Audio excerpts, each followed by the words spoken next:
चंद्रपूर जिल्ह्यातील गोडपिंपरी तालुक्यात पुन्हा एकदा वाघाच्या हल्ल्यात एका महिलेचा दुर्दैवी मृत्यू झाल्याची हृदयद्रावक घटना समोर आली आहे।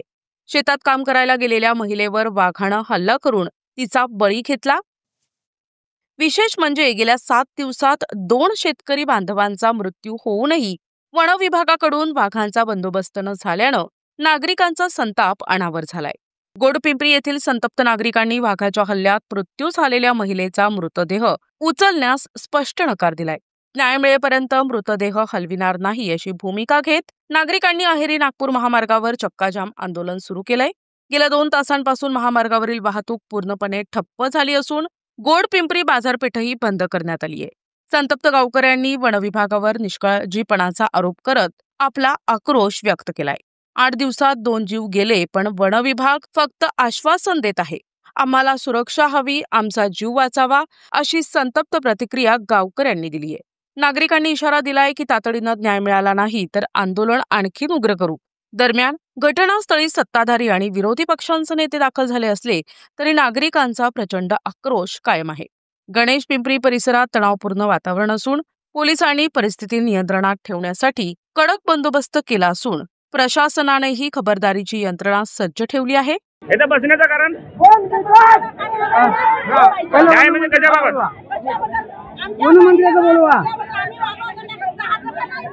नाव काय आहे मृत व्यक्तीचं नाव? केव्हाची घटना? काल संध्याकाळी 5:30। टायमिंग सांगा। टायमिंग वन मंत्र्याचा आणल्याशिवाय आम्ही उठणार नाही। वन मंत्र्याचं बोलवा। न्याय म्हणजे न्याय कोणत्या बाबत? कोणी मागायला पडला?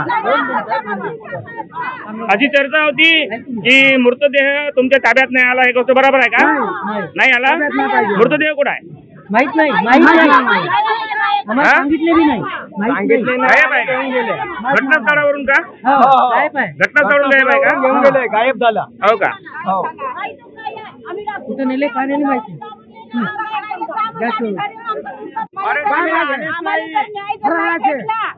आम्ही फॉरेस्ट ऑफिस मध्ये जाऊन आग लावणार आहोत। हो, आमचा न्याय आम्हाला पाहिजे। वन मंत्री आल्याशिवाय कापसा लावू नये, आम्हाला जावाची उजागरी नाही। वन मंत्र्याला बोलवा। आमचे धान होऊ नये, कापूस होऊ नये, सर्व होऊ नये। न्याय द्या, नाही तर आम्ही आता 2 वाजेमध्ये पाहिजे फॉरेस्ट ऑफिस मध्ये जाऊन आग लावतो। वाघाचा बंदोबस्त केल्याशिवाय आम्ही प्रेत उचलणार नाही। प्रेत तुमच्या ताब्यात आहे का? नाही तर मग नाही तर काही नाही का 25 लाख देतो म्हणले ना, तर आम्ही नाही का 30 लाख रुपये देतो ना, त्या वाघाला आमच्या ताब्यामध्ये घेऊन जावा। आम्ही मारून दाखवतो त्या वाघाने। परमिशन द्या फक्त। आम्हाला फक्त परमिशन द्या। आम्ही 50 लाख देतो। सदर बाडी तिथे होती तिथे म्हणजे कुठं? शेतामध्ये मारलं तिथे होती। सकाळी आम्ही आम्हाला आमच्या जेवढे वावराची भरपाई आहे तेवढे जेवढे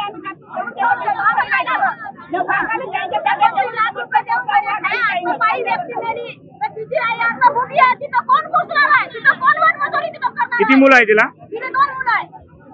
वाघाचा बंदोबस्त केल्याशिवाय आम्ही गाडी उचलणार नाही। किती वर्षाची होती?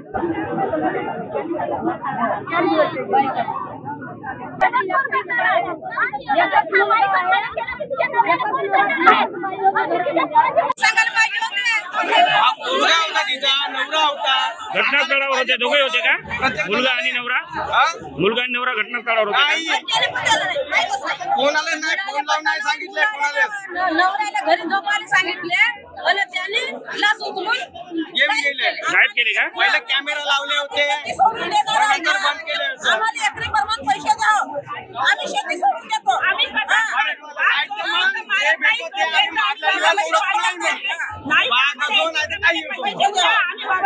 आमच्यावर केसर झाली ना, मग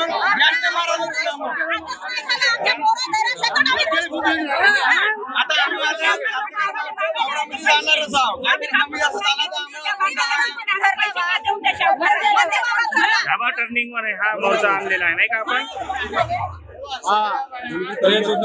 दोष आहे शेतकऱ्या बसल्यामुळे वाघावर हा आतापासून आता 1 महिन्यापासून वाघ आपल्या फारक्यात फिरत असताना या वनक्षेत्र अधिकारी आणि डिपार्टमेंटवाले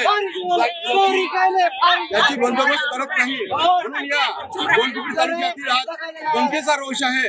जनतेचा रोष समजून घेऊन शासनाने व प्रशासनाने याची व्यवस्था करावी.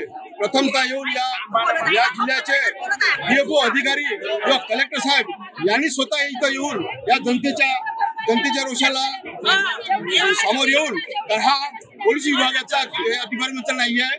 म्हणून आज आमच्या गोंडपिंपरी तालुक्यात सर्व जनता जमलेली आहे. यांना जोपर्यंत न्याय मिळणार नाही तोपर्यंत या गोंडपिंपरी जनता इथून हटणार नाही.